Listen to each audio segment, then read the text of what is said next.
Thank you. Please be seated.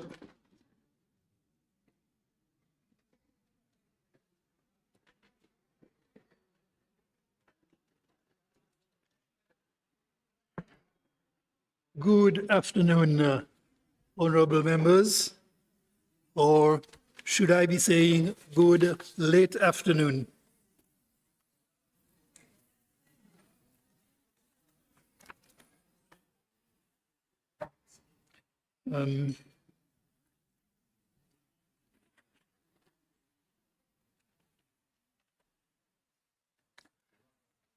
Thank you, honorable members. I apologize for the delay in starting this afternoon, and I thank you for your understanding. We will proceed with the order of business.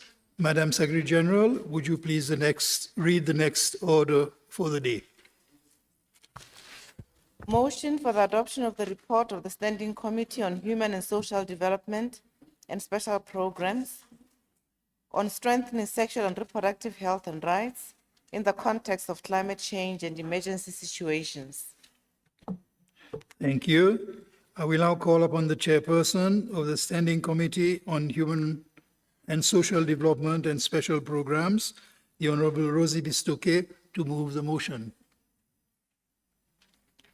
Thank you, Mr. President. Good afternoon, Mr. President. Good afternoon, all honorable members and the SADC Secretariat, SG. Mr. President, I beg to move that on the 53rd Plenary Assembly do adopt the report of the Standing Committee on Human and Social Development and Special Programs laid on the table on behalf of the House on the 4th of July 2023. Thank you. I call for a seconder. Is there any seconder?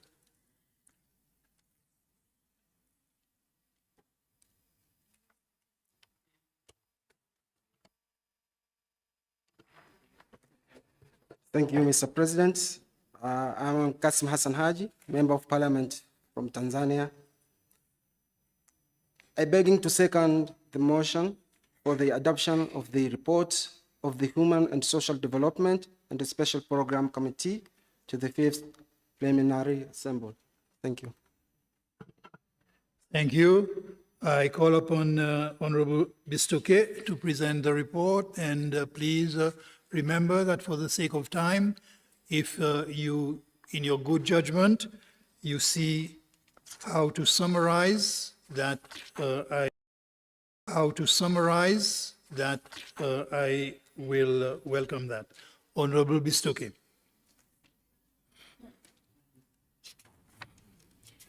Mr. President, as I rise before you today to move the adoption of this report, it is an immense privilege to present to you the culmination of our collective efforts in advancing human welfare, social development, and special programs within the SADC region. The committee, enjoyed by its mandates espoused in the terms of Rule 42E of the Rules of Procedure, convened ahead of the 53rd Plenary Assembly on the 9th of May 2023 to deliberate on issues on concern of the region under the theme Strengthening Sexual Reproductive Health and Rights in the Context of Climate Change and Emergency Situations.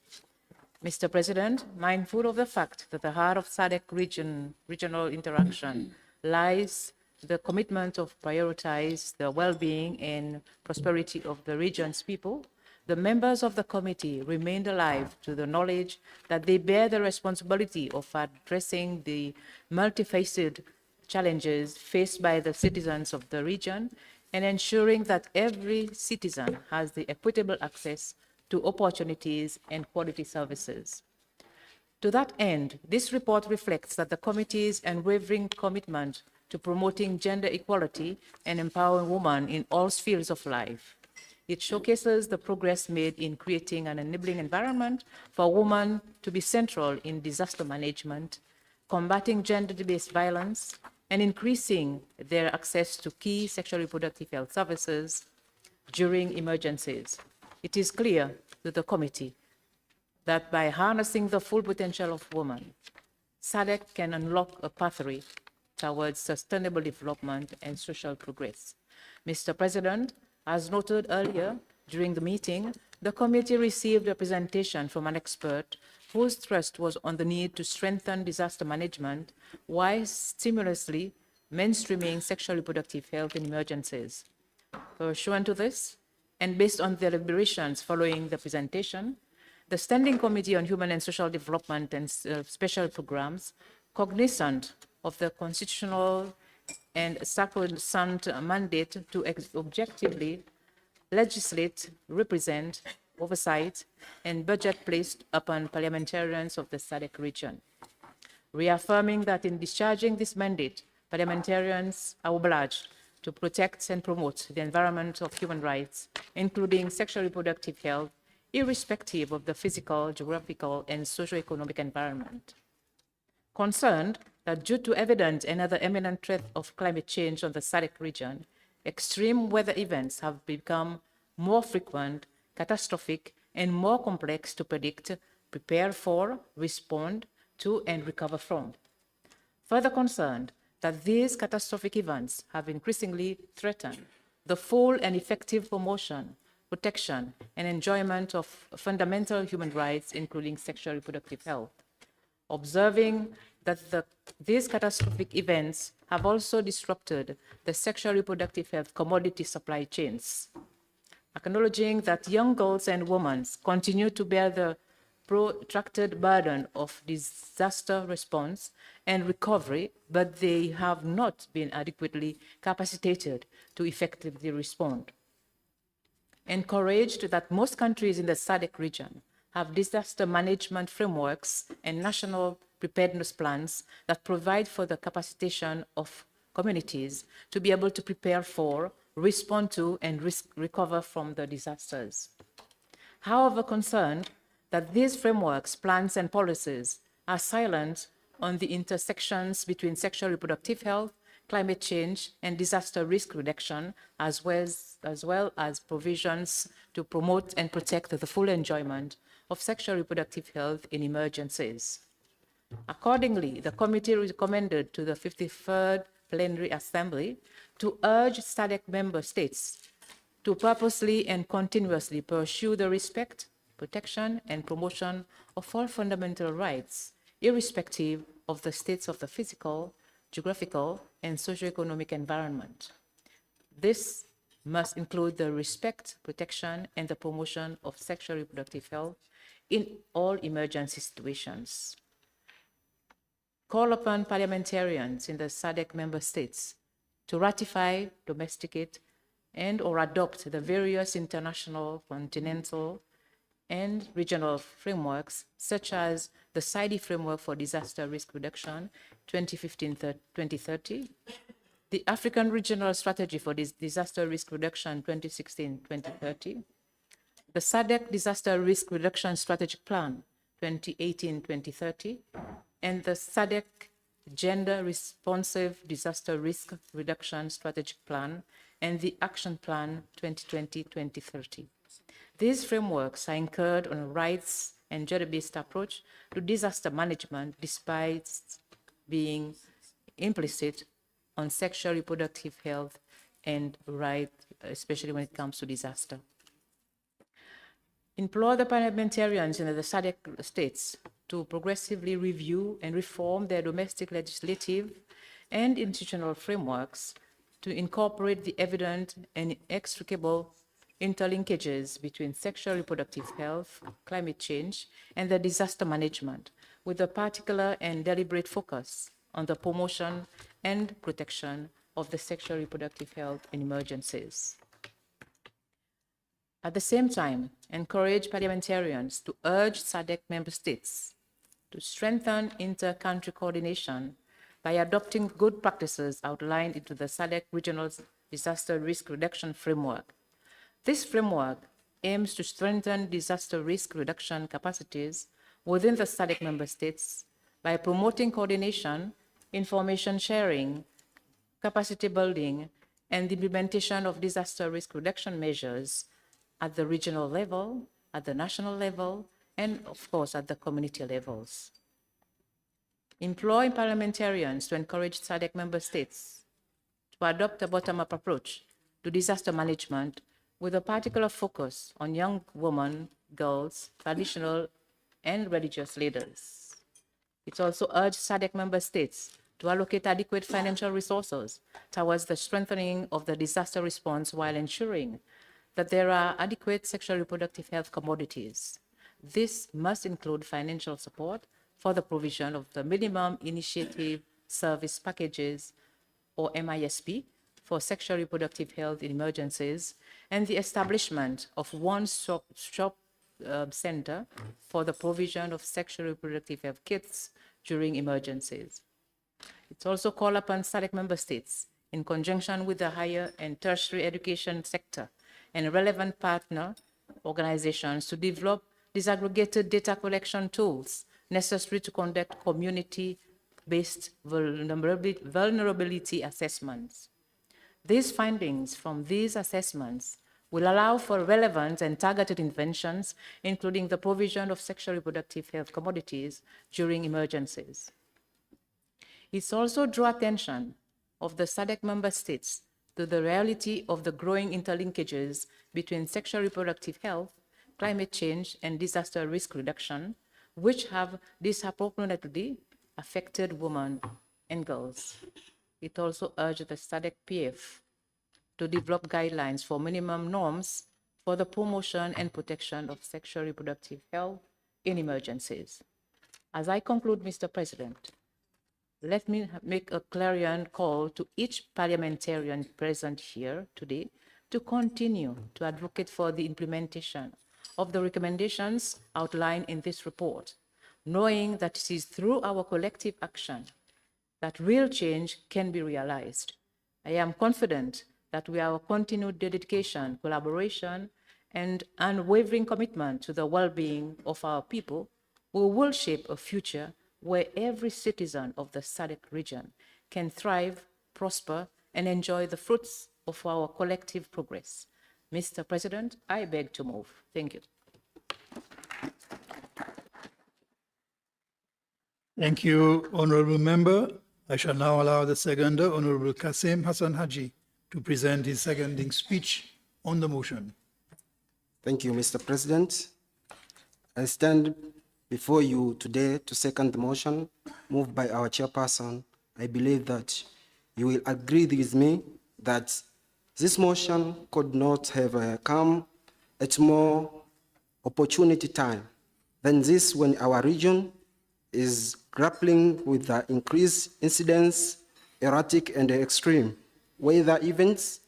Mindful of that, allow me from the onset to underscore the urgent need to improve disaster management in the SADC region.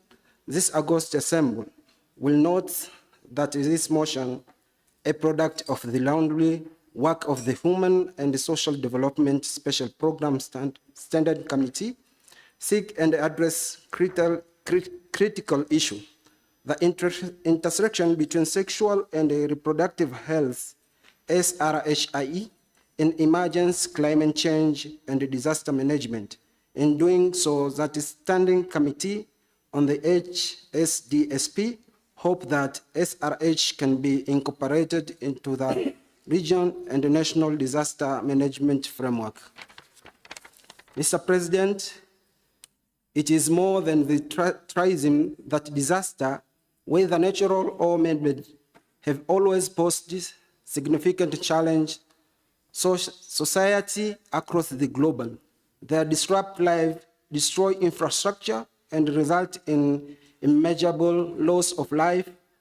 The SADC region, in particular, has witnessed it is a fair share of calamity, from cyclone and food and flood to drought of conflicts. This disaster have several consequences from the region social fabric, including health and well-being of its population. When disaster strikes, the vulnerability of population is accepted, with the women and girl often breaking the burden of this challenge. It is in this light that the interwing issue of SRH in emergence, climate change, and disaster management necessitates our immediate attention. SRH services, such as access to contribution, prenatal care, and safe child health facility, are essential for women and girls in disaster-affected areas, yet this service often overlooked or inaccessible during the time of crisis.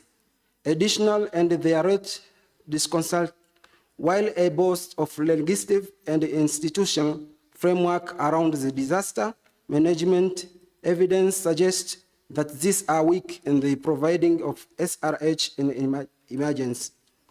Therefore, by incorporating the interaction between SRH, climate change, and disaster management into their national strategic, SADC member states can save life and empower community to build resilience in the face of advertise to ensure that effectiveness of all efforts made it crucial and SADC member states eligible. Their action with international protocols, Africa Conversation, and SADC agreement on the disaster management. Mr. President, secondary framework disaster risk reduction global blueprint adopted by the United Nations emphasizes the importance of gender equality and the empowerment of women in the disaster risk reduction. It recognizes that specific vulnerability faced by the women and girls and cause of their active involvement in decision-making process related to the disaster management as a region committed the principle of the United Nations. We must to align our strategic and domestic legislation with this framework. Moreover, in the Africa continent context, the Africa Union Agenda 2063 is univocal on the need of building resilient climate-related risk and enhanced disaster management capability. This strategic framework underscores the importance of addressing gender equality and women empowerment in the context of climate change and disaster risk reduction. By embracing the idea exposed by the Agenda 2063, we can reinforce our commitment to the welfare of our people and create a safe and more sustainable SADC region. Within the SADC region, it is the region disaster risk reduction framework outline the principle and strategic for disaster management by incorporating the interaction between SRH, climate change, and disaster management into this framework. The region can strengthen its disaster response and recovery mechanism. All this encourage of the quintessential recognition of the SRH service are not luxury, but fundamental human rights that must be upheld even in times of crisis. Mr. President, to underscore the urgency and the relevance of this motion, let us examine the learning statistic. According to the World Health Organization, WHO, approximately 5.5 million women and girls of reproductive age are affected by emergency each month. Shockingly, on estimate 1 in the 5 women in humanitarian setting experience sexual violence. Additional disasters have invariably increased the risk of maternal and mortality due to the disruption of the health care service, including access to the safe children facility. Further, the SADC region has witnessed firsthand devastating importance of disaster. The 2019 cyclone Idai for the entrance affected over 3 million people, with the Mozambique, Malawi, and Zimbabwe being the most affected country. More recent, in 2023, Cyclone Fred revenge across the SADC region and affected Malawi. 2 of the region island states, Mauritius and Madagascar, continue to face and battle violence, tropical storm, and cyclone. I cannot overemphasize That fact that after months of these catastrophic weather events highlighted in the vulnerability faced by women and girls, including inadequate access to SRH service and the heightened risk of sexual and gender-based violence. Mr. President, going forward, therefore, our regional and national legislative and policy from the must our guiding starts in champion the right of women and girls, ensure that even mindset that choose of disaster, their access to essential SRH service remain unyielded. As a parliamentarian of region, let us advocate for the integration of SRH into disaster management strategic, recognize that the well-being of our community depend on the empowerment and the health of all its members. But our task does not end here. We must foster collaboration transcending border and bordering, engage regional partner and international ally in our quest for our safe. More credibility further, together we can building a world their disaster do not prepare towards SRH inadequate and vulnerability, but become opportunity for resilience and empowerment. As I conclude, I call on each one of us to be mindful that we are enjoy to the agents of change, that architect of relations and the champion of the future, where SRH is not small and afterthought, but in cornerstone of disaster management in the SADC region. Mr. President, I second the motion and I thank you. Thank you, Honorable Member. On the report of the Committee on Human and Social Development and Special Programs. From the very onset, Honorable President, you realize that you cannot talk of any social protection programs without having the face of a person. And you cannot also talk about social protection programs without the face of a woman. Where there's a woman, there's a human being, which means therefore there's a youth, there's the father, there's the family. Without actually taking into cognizance the needs of the particular human being who bears the family, who is the woman, vis-a-vis provision of social reproductive health rights in the package where we intend to actually cater for emergency situations and social protection, you would find that we will not have done justice. And also the human rights that we have been talking of since morning. You will realize, Honorable President, that this particular topic is also interlinked to the previous session that we have been discussing, because you cannot talk of the well-being of a person in terms of energy without actually talking of the woman.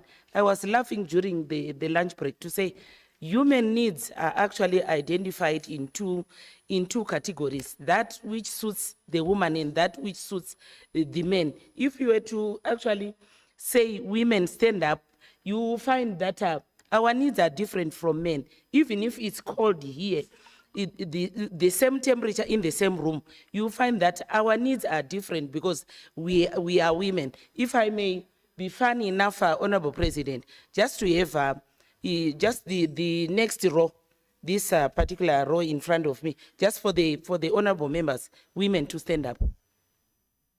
Just stand up, yes, just stand up. Those who can. Yeah, those who can. You see how they address the Honorable President? Yes, thank you. You see how they address? They are warmly dressed. Can I ask the men on my right in this particular row to stand up? Yes, on my right, yeah. You see, Honorable President, we have different needs. Even though we are in the same room, we are in the same climate. Therefore, our needs are identified in terms of our fragility because we are women. And social protection programs should be deliberately designed in order to suit the category of the people that are targeted for by the programs. What do I mean here, Honorable President? I mean, whenever we design programs, we should be able to reach out to the targeted group in terms of actually reaching out to the needs of that particular group. As I conclude, Honorable President, this then requires regional solidarity in terms of whoever has actually been affected by a particular problem. And in this, I take Malawi, I take DRC, I take Zimbabwe. When we had the floods, you would realize that we all ran around to actually try and promote some kind of life-saving programs. And I want to appreciate Zimbabwe because we got solidarity from the region, and Malawi did, and everyone else relies on a brother or a sister when they have faced some kind of a problem. And finally, Honorable President, I would not have done justice if I don't talk about the girl child, who is also part of the family and included, not also excluding the boy child, because a family is made up of mother, daddy, and children. I thank you. Thank you, Honorable Member. I recognize the member from Zambia. Thank you, Mr. President. My name is Julian Inyemba from the Parliament of Zambia. I thank you for this opportunity to share some thoughts around this topic. Allow me, Mr. President, to write on the protocol already established. I would also like to thank the mover and the seconder of the motion for a good report given to the honorable members. Let me not waste time, Mr. President. Let me just go straight to Zambia's intervention because a lot has been said. In the case of Zambia, Mr. President, the Republican president is the current African Union president who champions an ending to child marriages.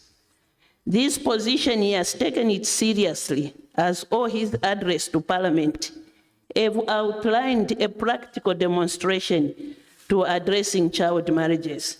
For instance, fighting child marriages in my country, Mr. President, by improving young people's welfare, the President and its government has introduced free education, which has enabled young people that dropped out of school to get back into school, including those who were forced into marriages.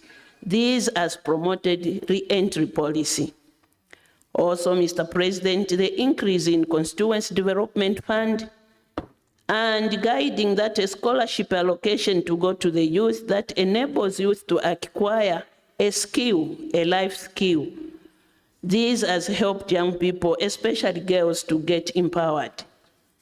Also, Mr. President, sustained implementation of the life skill and health education, formerly known as comprehensive sexuality education, CSE, despite resistance from some sectors of society, demonstrates government commitment to empower the young with factual information to avoid teenage pregnancies.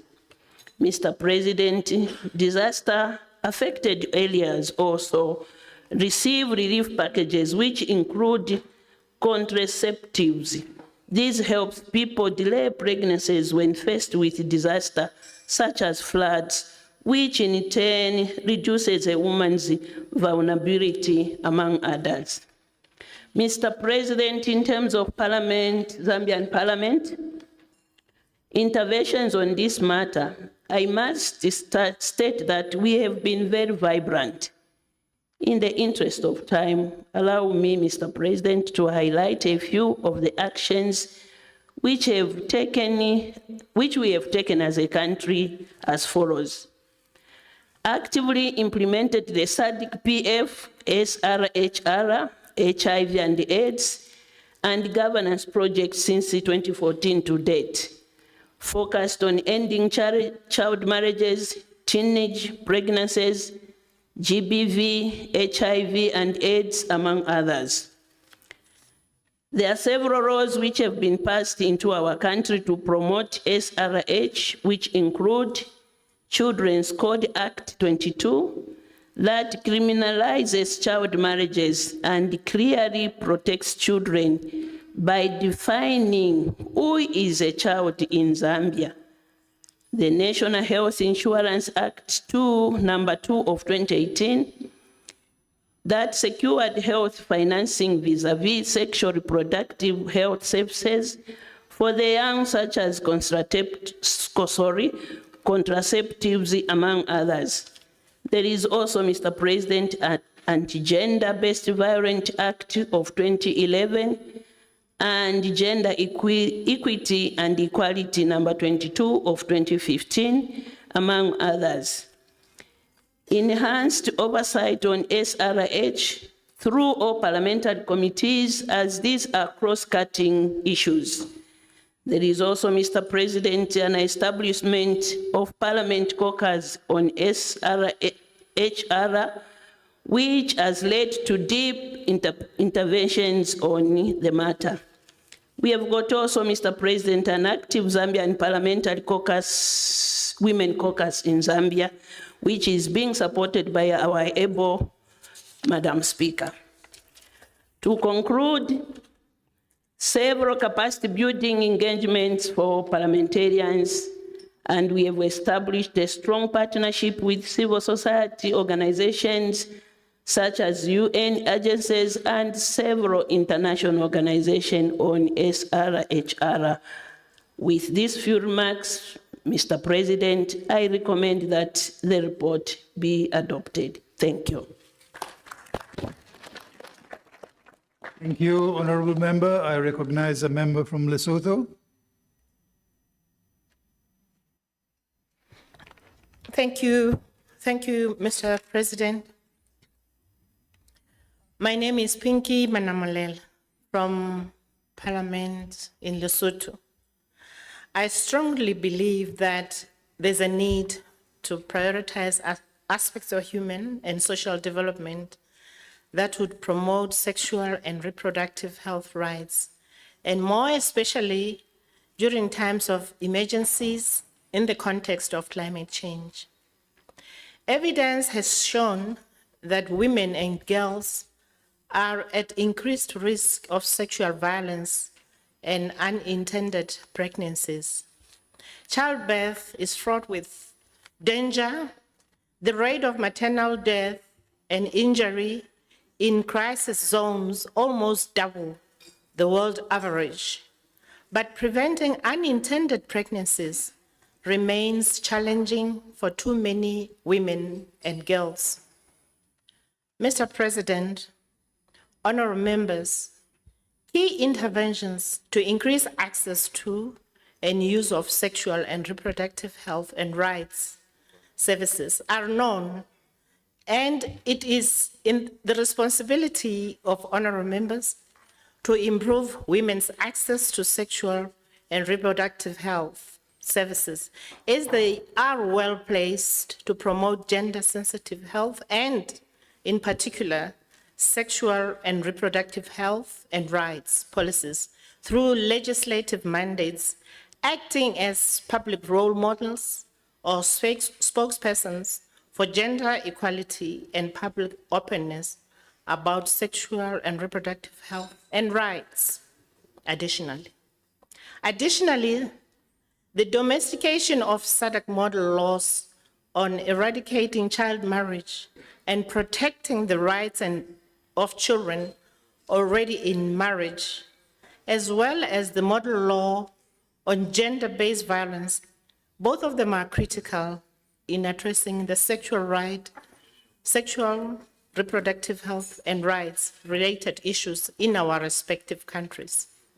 For instance, in Lesotho, the Parliament has just passed the Amendment Bill on Child Protection and Welfare Act of 2011. The purpose of the bill is to domesticate the 1993 Hague Convention, intercountry adoption, and the South African Development Community SADC model law on eradicating child marriage and protecting children already in marriage. The bill prohibits child marriage and creates offense for offenders. When people are not able to realize their sexual and reproductive health rights, they cannot live their full potential, as they have decreased opportunities to pursue education and improve their livelihoods. They also tend to have reduced access to resources and services and are less able to participate in politics and community affairs. These barriers are particularly high for girls and women. On the other hand, when people have realized their sexual and reproductive health rights, their capacity to engage in climate change adaptation actions is bigger or greater. They can make decisions to better manage the risk, pursue new livelihood strategies, and participate in politics and collective action. This enables them to be more resilient to the impacts of climate change and active contributors to climate solution. In conclusion, Honorable President, members of Parliament, honorable members, parliamentarians are fundamental to the promotion and full implementation of sexual and reproductive health and rights, and they must act as spokespersons for gender equality and sexual and reproductive health rights for all. I thank you. Thank you, honorable member. I recognize a member from South Africa. Thank you, President, for the opportunity, and greetings to honorable members. Well, President, I rise before you in full support of the adoption of the report, highlighting the critical links between climate change and sexual and reproduction health rights. It is therefore important that we recognize the complex and other aspects connection that exists between gender equality, sexual and reproduction health, and the right and the climate change. Climate change poses significant risk by exacerbating social inequalities, particularly for women and girls. Extreme weather events such as floods, drought, and heat waves have a disproportionate impact in these vulnerable groups. It is therefore, President, imperative that we as parliamentarians take actions to address these intersecting challenges. To actively integrate SRHR into climate change mitigation strategies, we must therefore advocate for the inclusion of SRHR in the national policies and strategies related to climate change, such as nationally determined contributions. It is crucial to recognize the role of family planning and reproduction health services in mitigating the impact of climate change by, of course, improving consistency and complementarity between national climate legislation and other societal goals, such as poverty reduction, disaster risk reduction, energy access, gender equality, ecosystem protection. We must, of course, and we can ensure parliamentarians. It is therefore important that we must prioritize budget oversight to ensure the adequate allocation of resources of SRHR services, particular times of emergency, because you can't plan for emergencies, but we must, of course, at times during this difficult period, plan for something. Allocating appropriate budget will empower individuals with access to the necessary services and support during this challenging period. The integration of SRH into climate change acts and policies, protecting the rights of marginalized communities, enhancing collaboration, and ensuring sufficient budget allocation, it can contribute, of course, to more equitable and sustainable future. Let us embrace this recommendation and work together towards a world where every individual can exercise their sexual and reproduction health right, even in the face of climate change. I therefore submit. Thank you, Honorable President. Thank you, Honorable Member. With that, I will conclude the debate, and I will call on the mover of the motion to respond.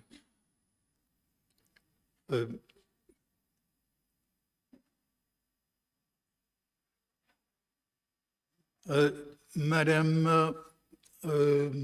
Honorable Member from Namibia. Namibia, if you had... I would like just shortly to say, Mr. President, the SADC region had responded to the above situations on regional policy through SADC responsive risk reduction strategy plan on an action plan of 2020 up to 2030, which underscored the need to promote gender responsiveness and ensure that the female gender was not left behind in disaster management policy. Mr. President, Namibia, as a SADC member state, developed a national policy on climate change that provides legal framework in 2010.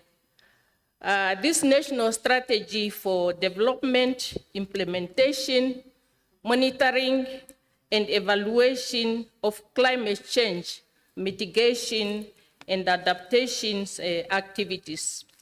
The policy promotes facilitation, identification of sector, and cross-cutting climate policy framework on climate change response.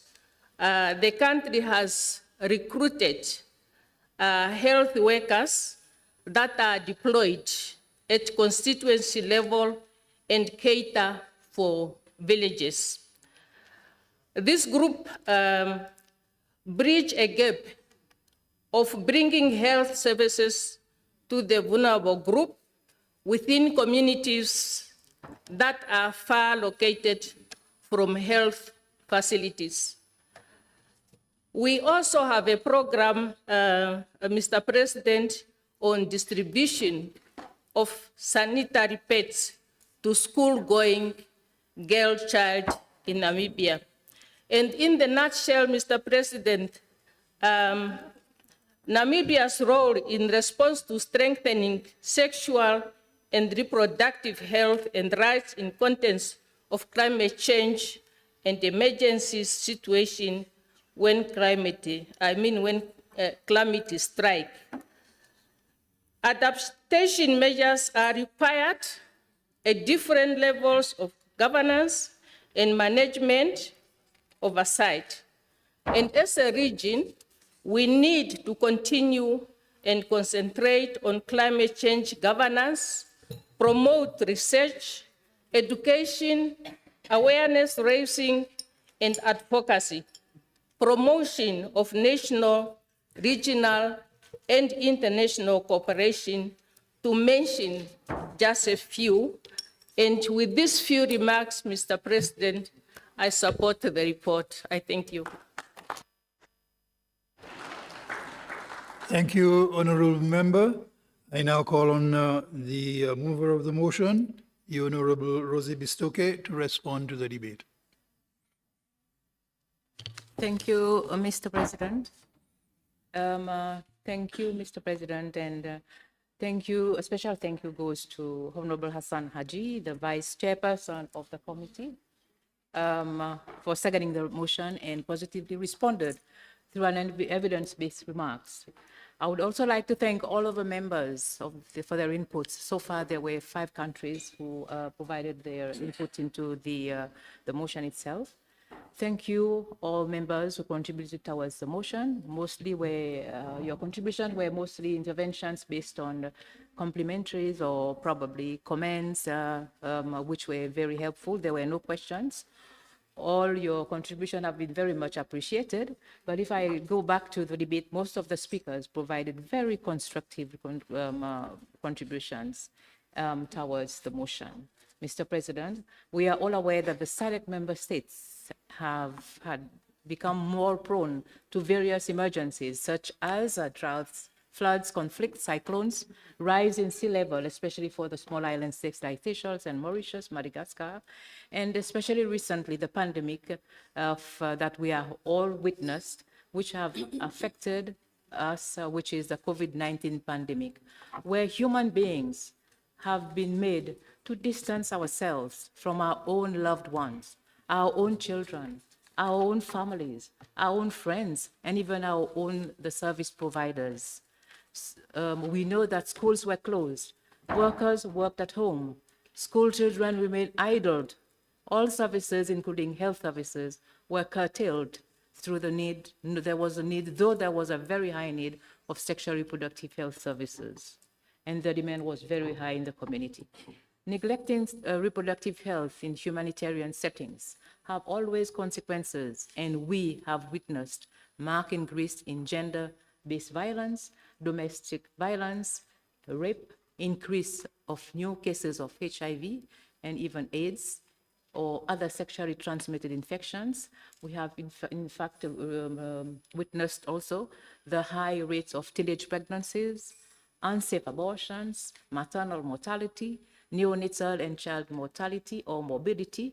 These were due to lack of sexual reproductive health services during the pandemic, especially the COVID-19 epidemic. Mr. President, providing comprehensive sexual and reproductive health services care to all members of the crisis-affected population is an overarching goal of the health sector for saving lives. If financial, like one of the countries spoke about the financial issue, I think it was South Africa, financial, human, and maternal resources are available at the onset of an emergency, implementing minimum initial service package, that is the MISP, should be aimed at the aim of the sexual reproductive health response. But all of us here present here today, we all know we are being presented by our countries.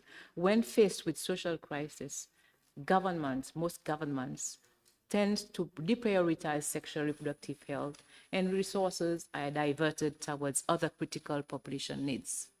Therefore, Mr. President, it is vital for the SADC member states to take urgent steps to ensure the mainstreaming of sexual reproductive health in emergencies, in disaster risk and reduction frameworks, laws and policies for our region to achieve universal health coverage and sustainable development goals, goal 3, especially by 2030. Mr. President, after all, sexuality is a very essential part of being human. And no man, no woman, all of us here in this room are never too old to be sexually active. Thank you.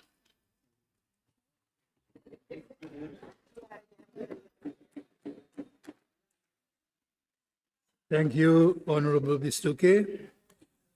I now put the question that the report of the Standing Committee on Human and Social Development and Special Programs be adopted. Are there any objections? There being no objections, the report of the Standing Committee on Human and Social Development and Special Programs is duly adopted.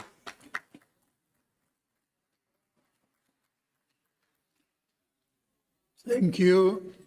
Honorable members, we have been sitting for less than an hour, and I think it doesn't make any sense for us to break now. So I propose that we continue with business and we conclude on the business for the day. So I call on the Secretary General to read the next order of business for the day. Motion for the adoption of the report of the Regional Women's Parliamentary Caucus on leveraging social media to advance women's political participation in the SADC region. Thank you. I call on the chairperson of the Regional Women's Parliamentary Caucus, the Honorable Regina Esparon, to move the motion.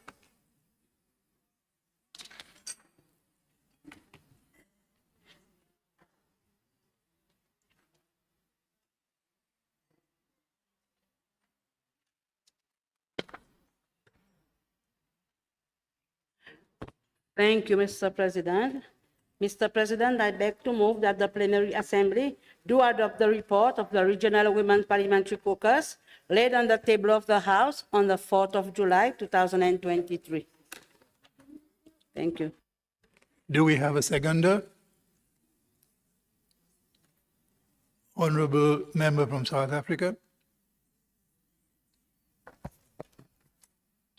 Thank you very much, Mr. President.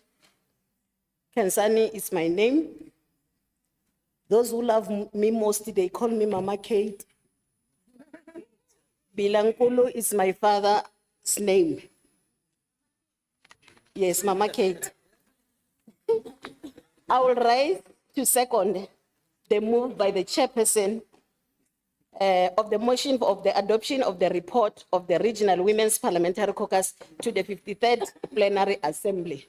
So I submit, Mr. President. Thank you. Thank you. The motion has been seconded. I call on the mover of the motion, Honorable Esparo, to present the report. Thank you, Mr. President.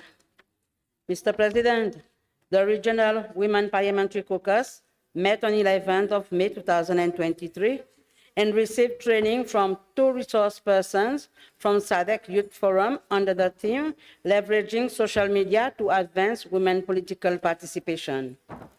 Mr. President, the media in general plays a very important role in disseminating information in society and can help to shape citizens' opinion, views, and action on any subject matter.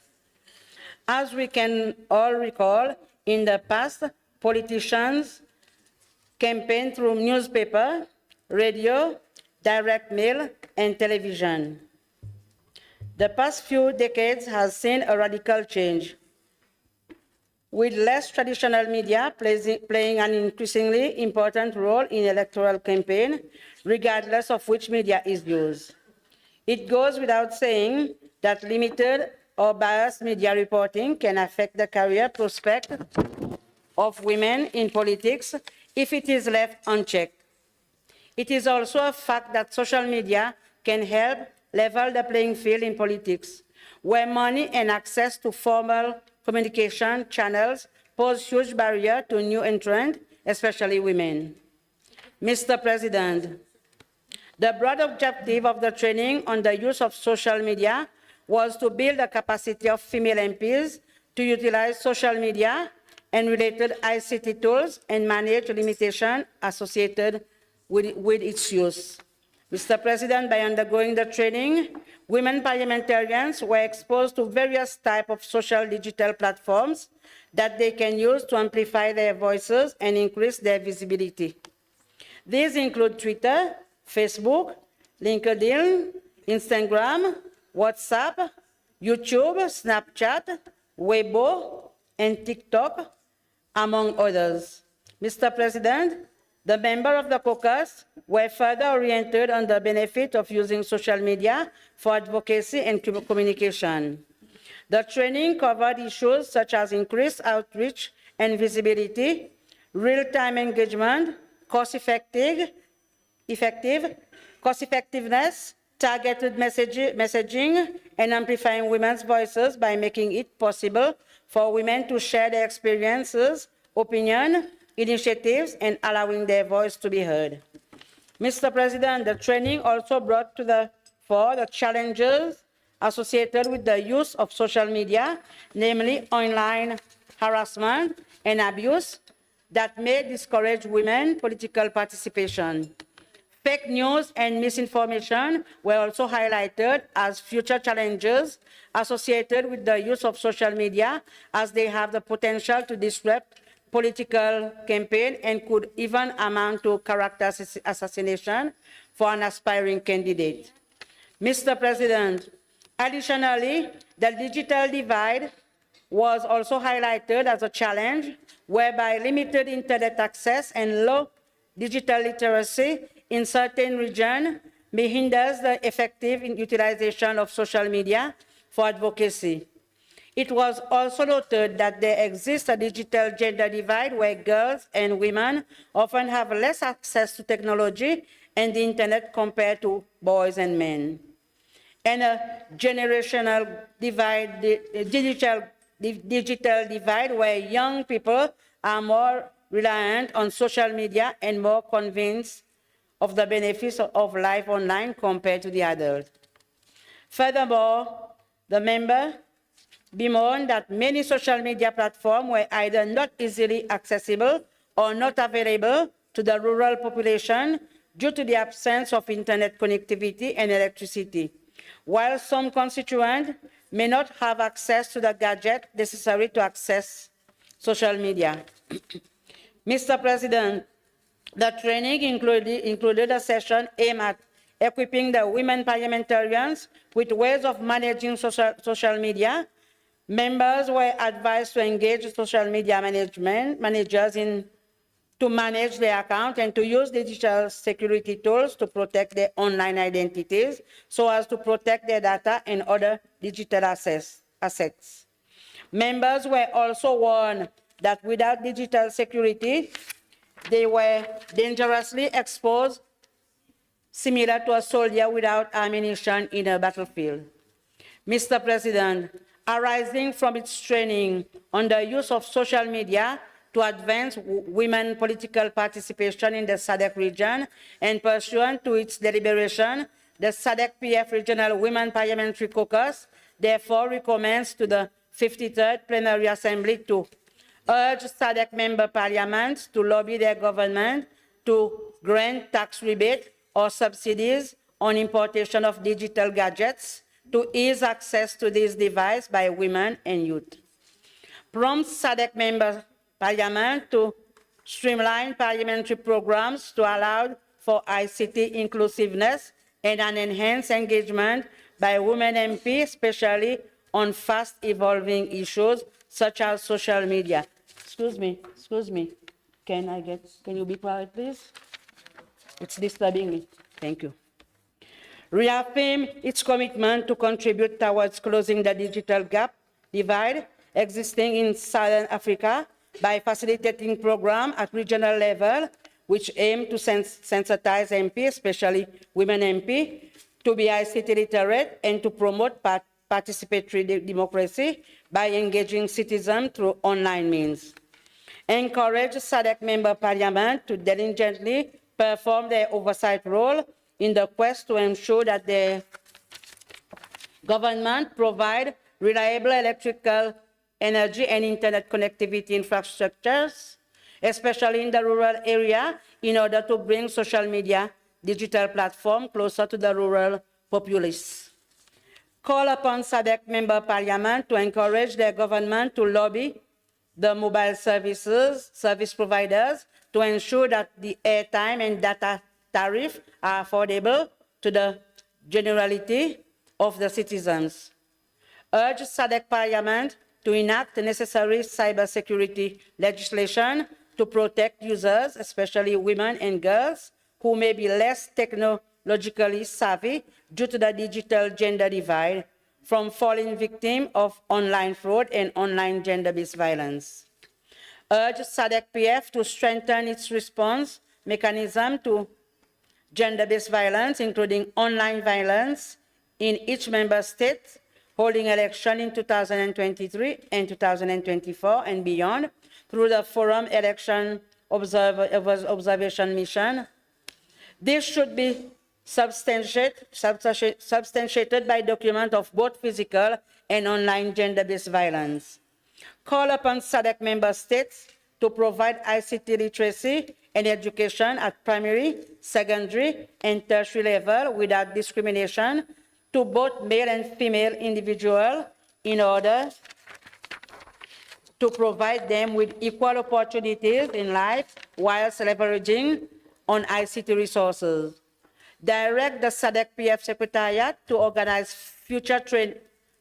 further training, especially on managing social media content.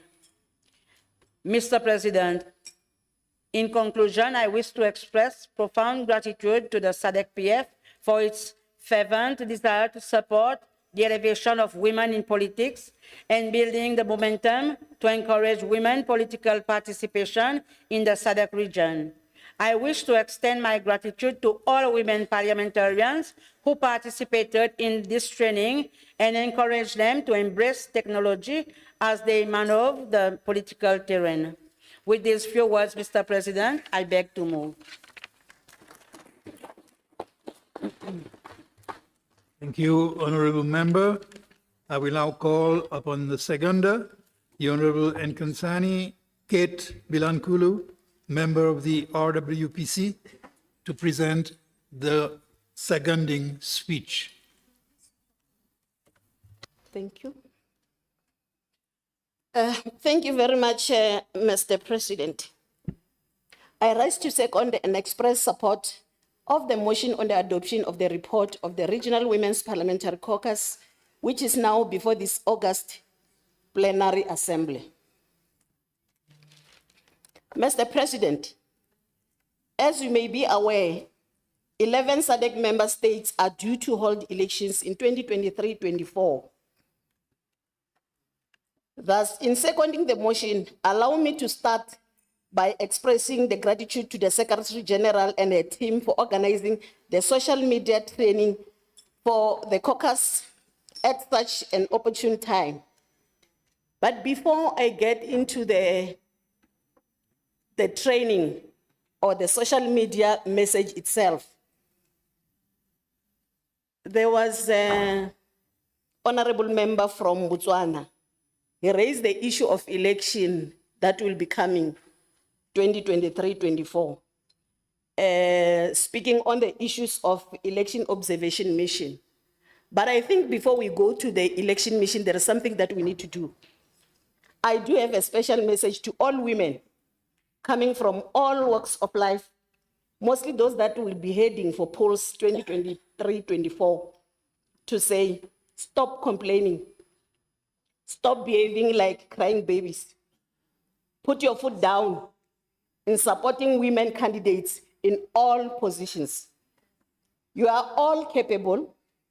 Rise up so that you can leave a mark to be recognized, counted, and also in liberating leaders of tomorrow. Tell yourself that no amount of insult, bullying, votes buying, name shaming, and any kind of abuse will break you or stop you in doing the work. Women empowerment and women emancipation first. Mr. President, I'm now going to thank the SG for her bringing the light to women by taking them to that workshop. On the other hand, as a woman, I feel betrayed and undermined looking at the media house inside this August chamber today. Only men are there in front of us that are busy making sure that they cover whatever is happening in this house. And 0% of women representation. I think this needs to be corrected, Mr. President and Secretary General.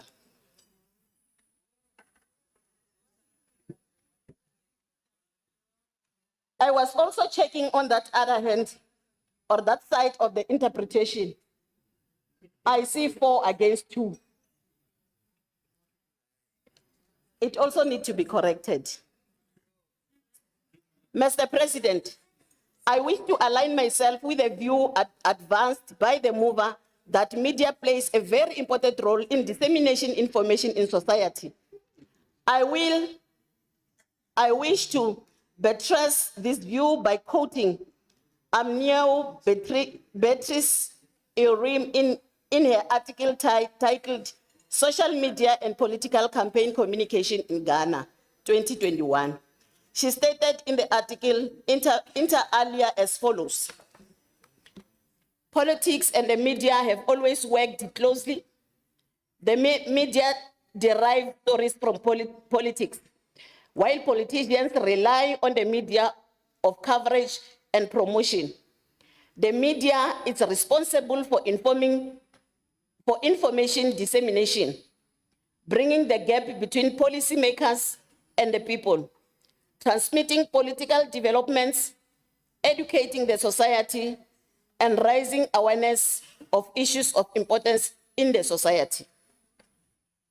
Mr. President, it is a well-known fact that there is imbalanced media coverage for women compared to the male counterparts, where women are either underrepresented or misrepresented in the media, and as can be expected, this threatens or at least reduces the political responsibility, the political prospects. Mr. President, I also wish to concur with the mover of the motion that social media platforms have great potential to unlock women's political prospects. Chinua Achebe, in his novel Things Fall Apart, asserted that until a lion learns how to write, every story will glorify the hunter. In the context of women's struggle to have their voices heard and increase their visibility in media spaces, this African proverb is spot on. It implies until the oppressed class, which are women, learns how to read, write, and communicate with the outside world, the world will never know their viewpoint. I therefore encourage fellow women parliamentarians to harness the use of digital platforms to publish compelling stories about themselves and make brand names for themselves so that the world can recognize their worth. Furthermore, publishing stories from the viewpoint of women may help in dealing with the negative gender stereotypes often portrayed in both traditional and new media organizations. Mr. President, in seconding the motion, I would like to appreciate the limitations and risks that have been highlighted in relation to the use of social media. Of great concern is the online abuse and harassment of women. Online abuse and harassment is behavior that has threatening, intimidating, harassing, or humiliating effects on a person.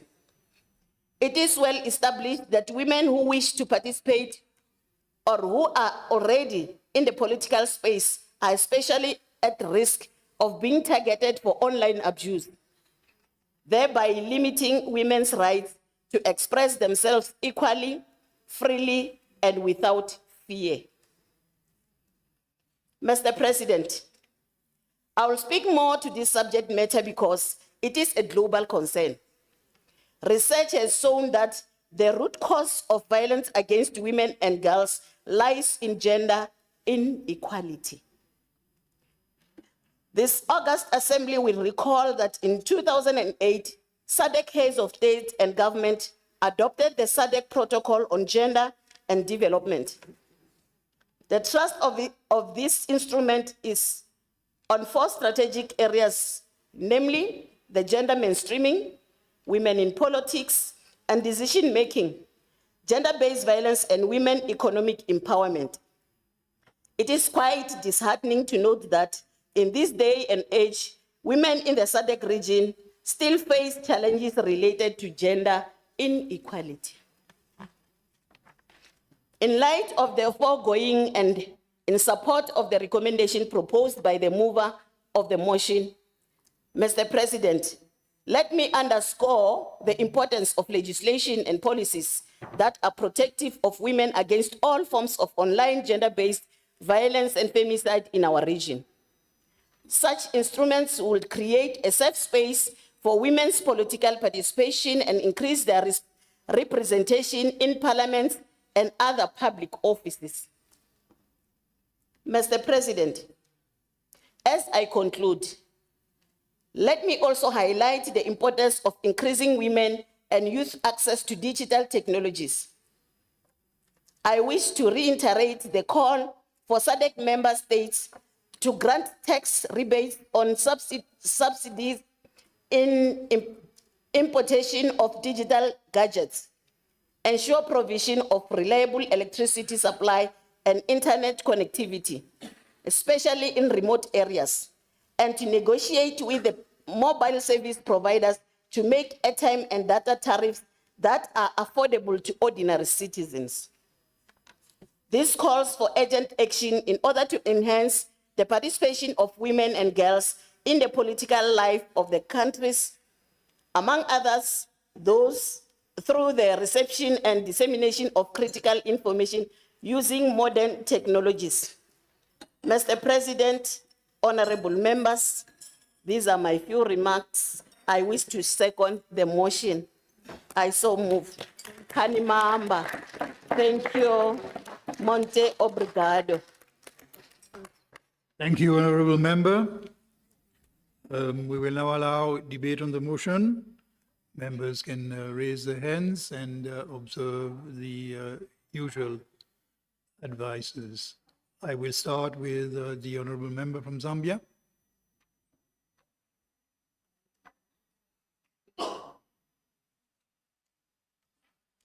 Thank you, Mr. President, for giving me this opportunity and also actually acknowledging all the protocols. As the chairperson for the Zambian Women Caucus, on behalf of my colleagues who are female members of parliament, we have a few submissions to make. And having been privileged in attending the training that was actually arranged by SADC-PF for the women parliamentarians from all the SADC states on the issue of how to use social media in the political space. I want to acknowledge first and foremost, Mr. President, that though we lag behind in terms of women participation in the House, I think for me and maybe other members here, it is gratifying to note that Africa, and I stand to be corrected, have had about 3 presidents. That is the former president of Malawi, Her Excellency Joyce Banda, the president in Liberia, and Her Excellency right here in Tanzania. And if I've left out another name, please, it can be added. I think we need to give our female excellencies and our women in Africa really a standing ovation compared to the West. In addition to that, as much as African countries we have been known to be patriarchal, and rightfully so, we do have about 8 sitting speakers who are all female. The Speaker of the South Africa, South Sudan, Mozambique, Angola, Malawi, Tanzania, as well as Uganda, and of course our own Right Honorable Madam Speaker of Zambia. Again, this is encouraging. Did I hear Madagascar? And Madagascar. So to all our female speakers, this is great news. However, in agreeing with the mover and the seconder of the motion, it is important to acknowledge that unless we put in instruments in our parliaments, especially the quota system, will forever lag behind.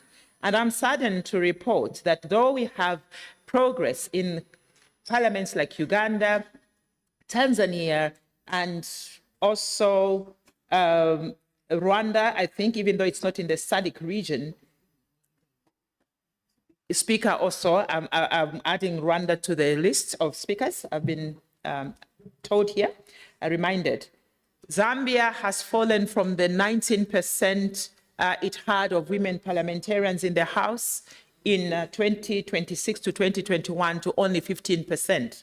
So from 19% to 15%. And when we compare ourselves to our colleagues in Tanzania, they are at 37%. Again, this just goes on to underscore the need for us to learn from each other and to put in measures and policies and systems that will help us reach the 50-50 parity target set by Southern Africa Development Committee, the SADC Protocol on Gender and Development.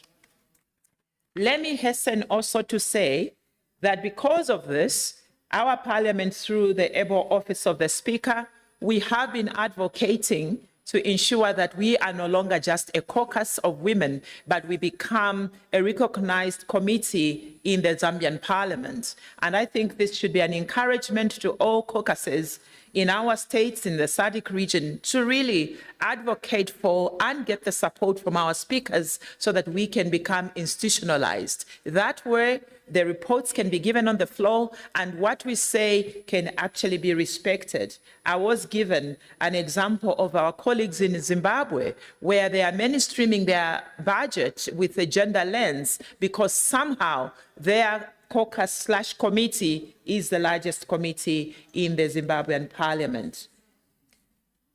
I'm also going to add that even though these are the challenges of Zambia, the President of the Republic, His Excellency Hakainde Hichilema, he's now deliberately nominating permanent secretaries and other officers in high positions to try and mitigate this gap that we are facing as a country. Let me quicken to come to the social media aspect. I think one of the additions we will add, it is important for women parliamentarians to take advantage of social media. Instead of us always feeling victims, we should be able to use social media to our advantage. For far too long, as women, as I maybe steal some of what my colleague has said from South Africa, Honorable Biankulu, is that we need to stand up and use social media to our advantage than where we keep crying and always being victims. We can turn the mess in a message so that as women, we can stand out and use it to our advantage. Another point to add to social media, it is to recognize your strengths and the kind of social media tools that you use in your country. From the training that we had in South Africa, it was clear that while in Zambia, in my constituency, for example, Facebook may be popular. In another jurisdiction, it may be that you use WhatsApp, you may use TikTok and all that. And also it is important that for those that are aging members of parliament, we can use younger parliamentarians or officers or staff whom we can pay so that they can give us a print or a presence on social media. Please conclude, Honorable In Member. concluding, Mr. President, I also want to add that the Zambian Parliament, through the Parliament of Zambia and the UNDP, they are profiling the women's presence and activities in their given constituencies, and this will also be broadcasted on the Zambian television as well as radio for Parliament. These are just some of the initiatives that we can use, as well as train media personnel to become gender sensitive and help women get elected and retained in the houses in the different parliaments. I submit. Thank you, Honorable.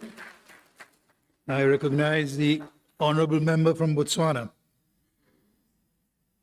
Thank you, Mr. President. This motion comes at a critical time for women in politics in SADC region, looking at the fact that we have a low number of women participating in politics, especially at high level, like she said. In Parliament of Botswana, women make 11% of the House, which is very, very low. It shows that women participation in high level of decision making is very low. That's why I mentioned that the motion comes at the right time to help women in politics. Mr. President, majority of women in politics are not well positioned, especially in mainstream media, because it is expensive to run campaign in mainstream, such as billboards, newspaper, and radio. Political landscape of Botswana is not that bad because mainstream media, especially private radio station, give equal opportunities to all politicians to profile all the politicians on different radio programs.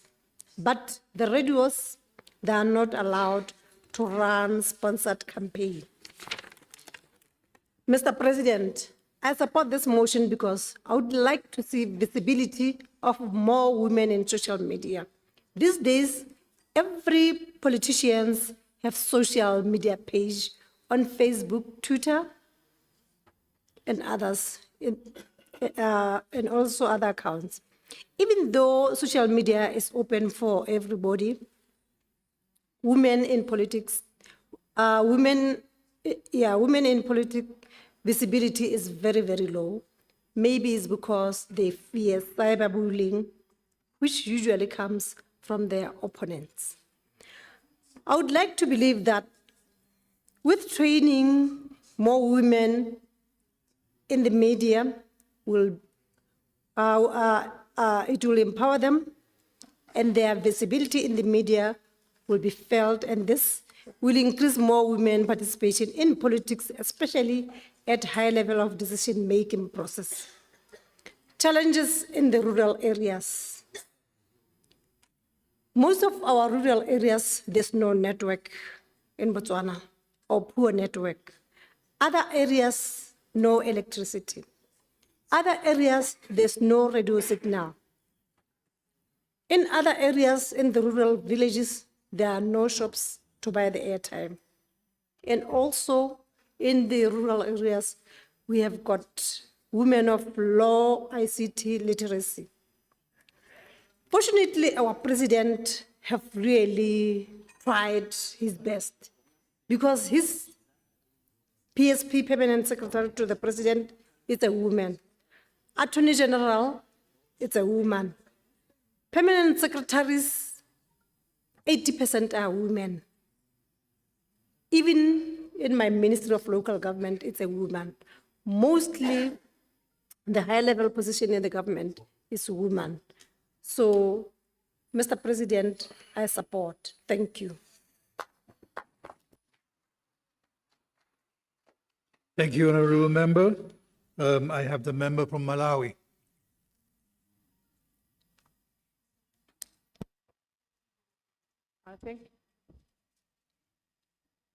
Thank you very. Hello, can you hear me? Okay. Yeah, thank you very much, Mr. President. My name is Rose Begadama, a member of Parliament for Malawi and chairperson for Malawi Parliamentary Women Caucus. But before I say anything, Mr. President, I am very much worried. Looking at the House, many members have gone out just because it is something to do with women. So, no, if you look at the back there, I said many members. I didn't say men, I said many members.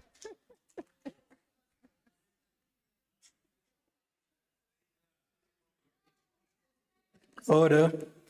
Order, please. Honorable, would you proceed? Mr. President,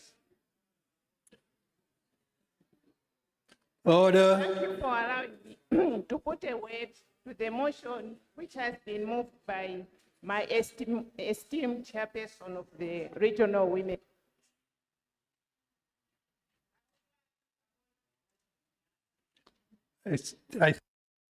I think you're having problems with microphone.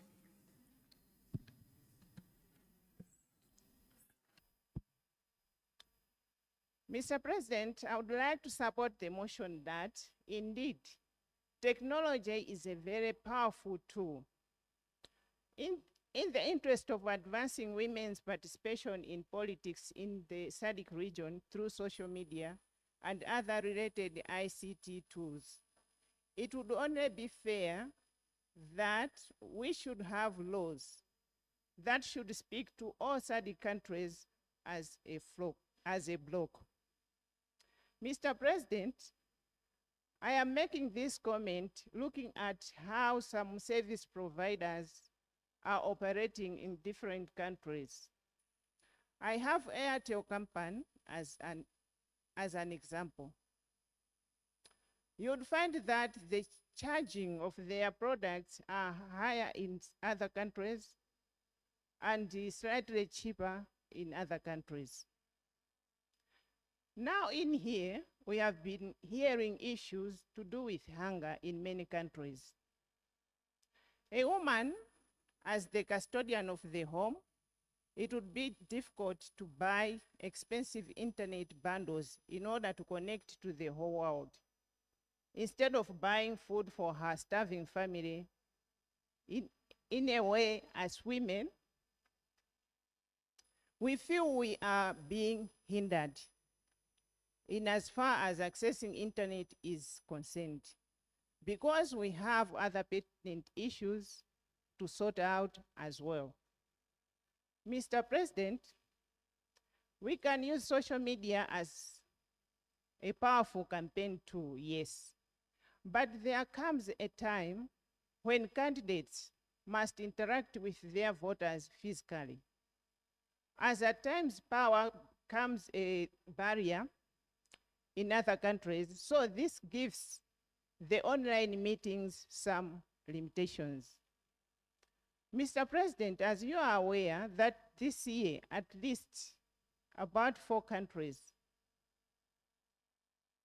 in SADC member states are having elections. Mr. President, our brothers and sisters from these countries need us most. This is the most critical period of their political journey, whereby they need our moral support most.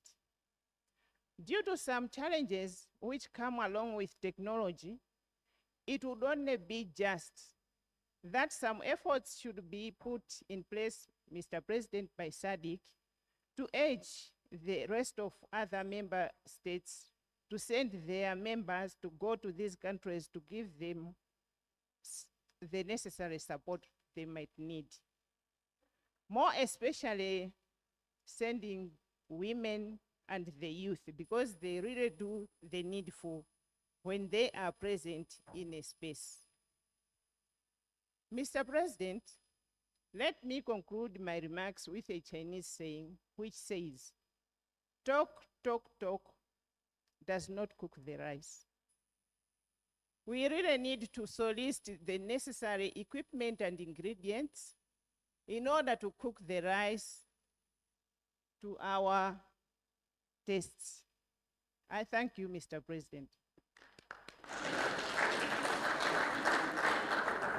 Training about how to handle social media.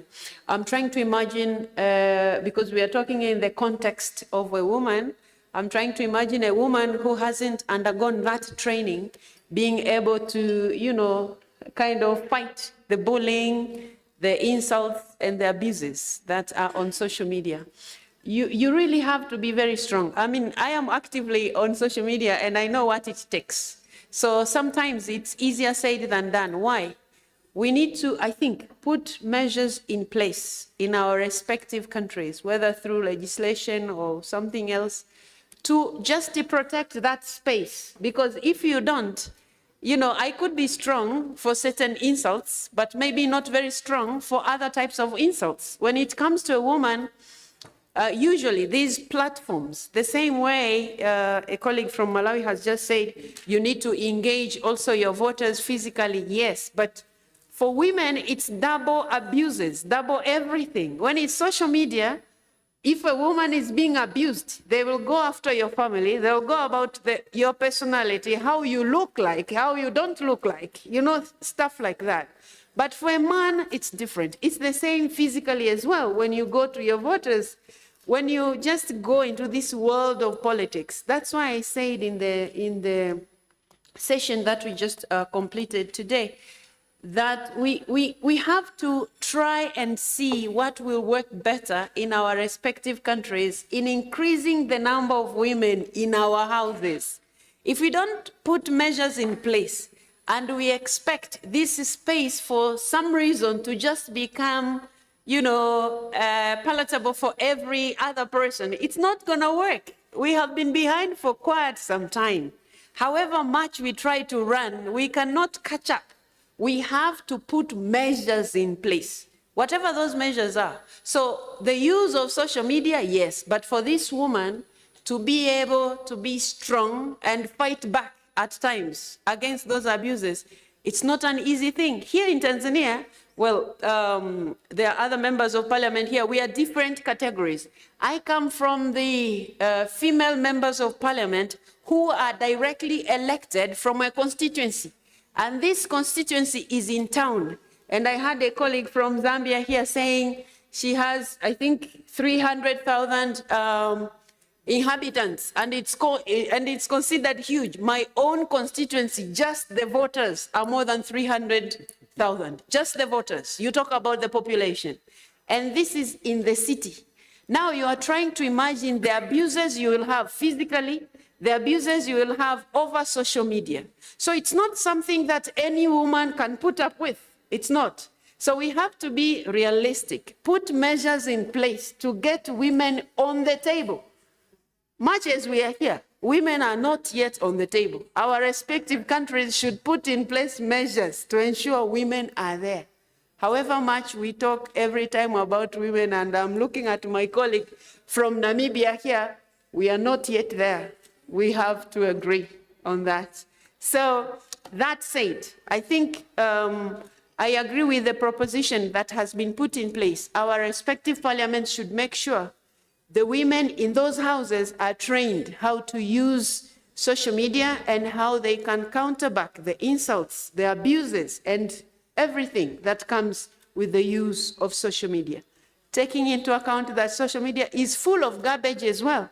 There are other people who are there, and one person can have 1,000 accounts, and they can abuse you like it's the same person abusing you, and you think the whole world is against you. So all that, I mean, we have to work hard, but definitely the report is giving us some insights where to begin from. Mr. President, thank you. Thank you, Madam Speaker. Yes, I have the member from Lesotho, who is the last on my list. Honorable member, you have the floor.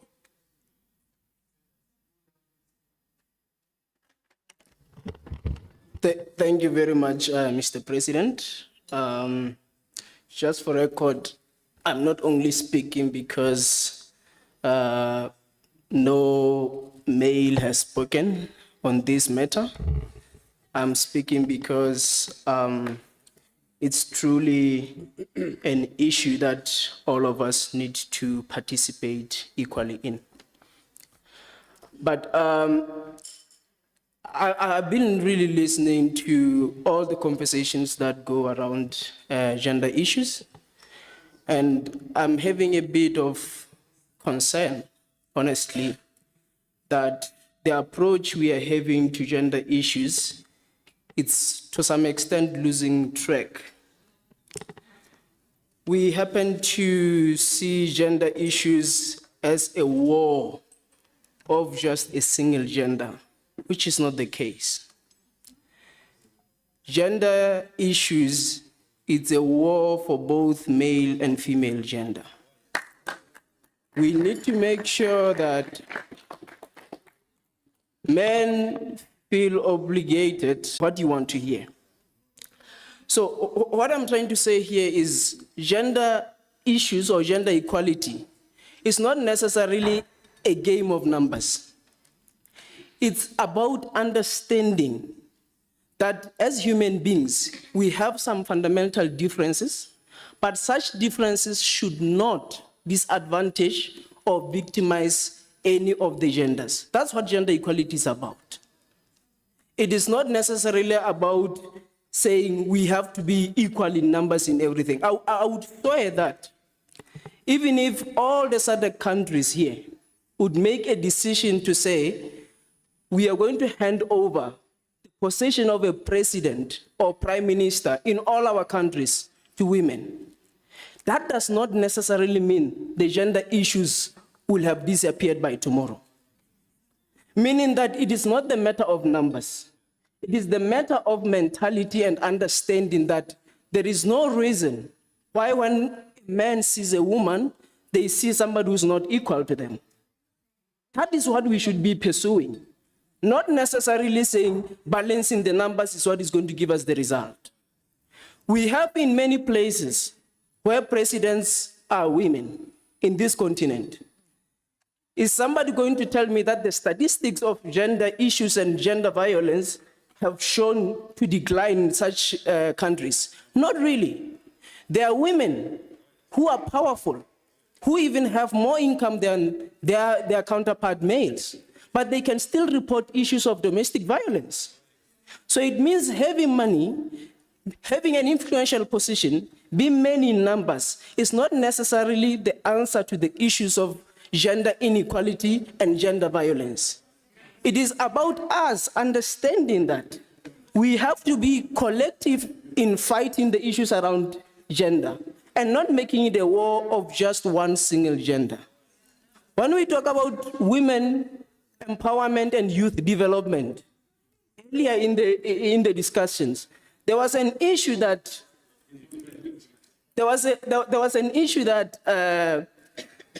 it is okay to have platforms where women discuss women issues and they're just women alone. I agree that's okay.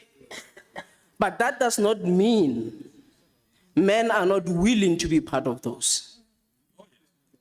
When we talk about youth, we talk about both men and women. And if our approach, to me, the sustainable approach to ending gender-based issues is actually empowerment of youth. Because when we talk about youth, we talk about a baby boy and a boy child and a boy girl. Making them understand from early ages that there's no difference between them except maybe the physical differences. That is what is going to sustain the understanding going forward, that we don't have to be dealing or discussing gender issues in the next generation, because it is naturally understood that nobody has to be disadvantaged because of their gender. Those are the things that we need to be focusing on. Not to say what is being said now. Please conclude. Thank you, members. Thank you.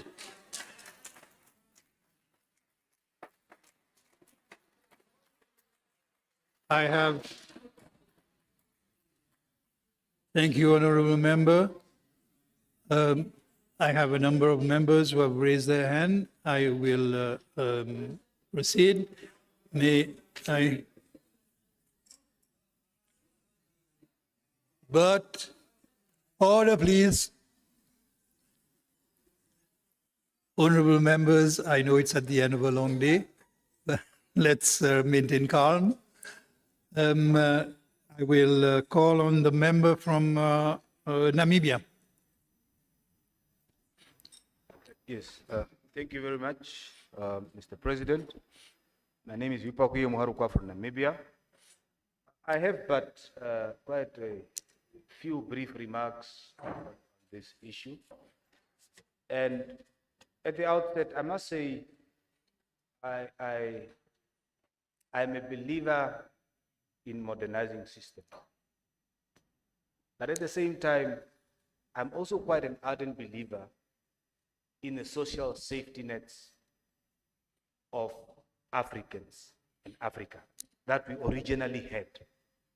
So as we debate the concepts of gender, the concepts of gender equality, I think it is prudent to understand ourselves, the systems that we had in place, how they maintained us, and how we need to improve them to fit in the new world. The example I want to use, I'm from the northwest of Namibia, where the Himbas come from. And I'll use an example of those very people because that's who I am and that's how I've lived. Now, my grandfather had 7 wives.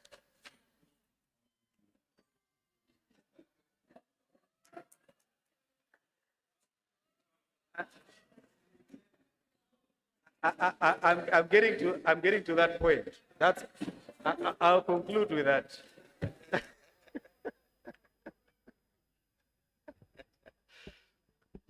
Honorable members, I feel the debate is getting off subject, and I wouldn't say out of order, but I would like you to get back to the motion and to conclude on your debate, please. Thank you. Yes, thank you very much, Mr. President. Yes, so as we interrogate the new direction in which we need to go, we should first and foremost, at our own accord, in our own initiative, study and know where we come from. The Himbas generally talking about women empowerment and women in leadership. a typical household where a man has 7 wives, as I've just explained, each woman would get a leadership role. Each household would have its own cattle post with 100 cattle. That woman presides, or that wife presides over that household or cattle post with its field, with her kids. All of them have them. That was us as Africans, or that is us as Africans giving women power, women the right to rule. So when we interrogate these new ways, we must always, but always ensure that our ways that have kept us and have held us up to now is not destroyed for want of new things. Because at some point, we would realize that we will be going off track and we would need to go back to those very old ways that have kept us. Or perhaps have them, but have them in a modernized manner. One example of that one would want to use today, and this is the case in Namibia, where the boy child, as it's being referred to here, is in minority in all educational institutions. From school, the graduation rate at secondary school level, the completion and even the entry of the tertiary education institutions, where the boy child is in danger. So I take my brother's point from Lesotho. Please conclude, Honorable Member. Yes, Honorable President. That when we interrogate these things and when we have these initiatives, as the Right Honorable Speaker from Tanzania have said, when we have these new initiatives, we must always make sure that nothing falls in the cracks.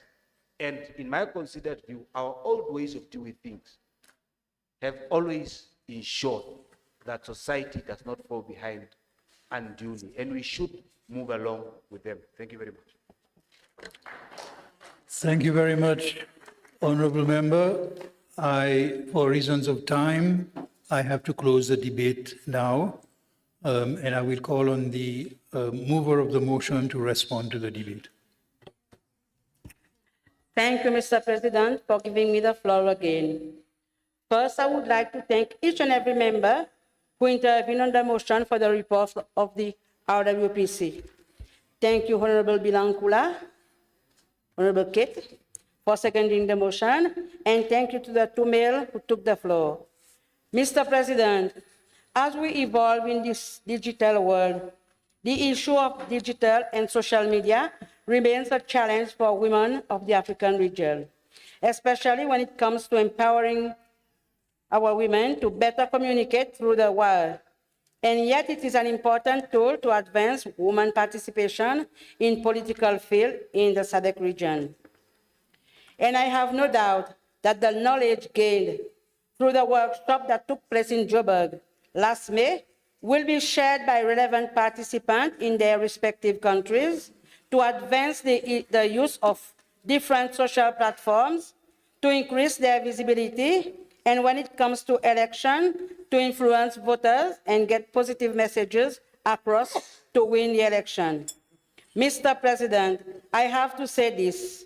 While we recognize that the use of various digital platforms to be effective medium for communication, we also have to be mindful that digitalization brings along other threats, and it is imperative for countries to put in place legislation to address the situation when it so happens, to protect women and girls in their respective countries and in the SADC region from these cyber threats, be it cyberbullying or cyber violence that women may encounter while using this digital platform, which can be very detrimental and very discouraging for our women and girls because often they become helpless.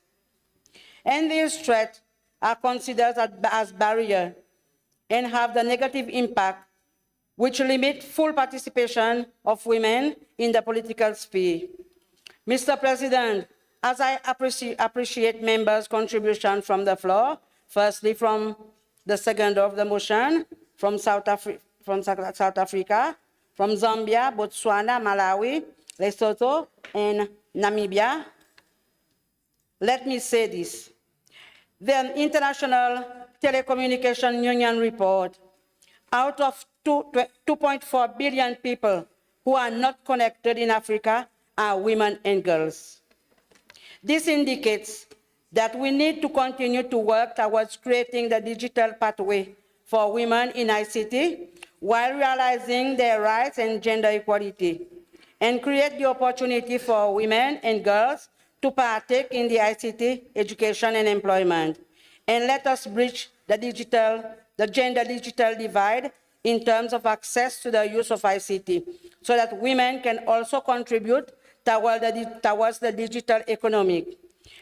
Bringing women voices as active players in the digital economy to the policy-making table is very essential, as it will help design relevant policies to address specific obstacles that women face in the use of ICT. Unless we have more women in leadership roles, only men will decide how we communicate, how we are educated, or how we run our business and how much we earn. Ladies, we cannot sit back and do nothing. Women need to be empowered, as we have not yet reached the 50-50, and women will always be lagging behind as followers. We need you men in this struggle, and if you cannot make space for us, at least help us to reach there. I thank you, Mr. President. I beg to conclude.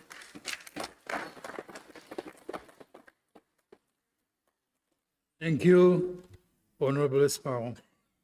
I now put the question of the report of the Regional Women's Parliamentary Caucus on leveraging social media to advance women political participation in the SADC region be adopted. Are there any objections? There being none, the report of the Regional Women's Parliamentary Caucus is duly adopted. Thank you.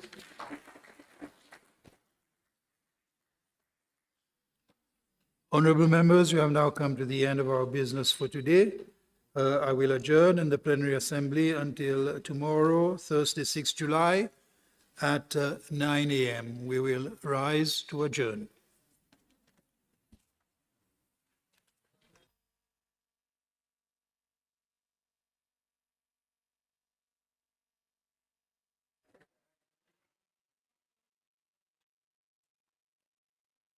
They should remember.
Hello, good afternoon, honorable members,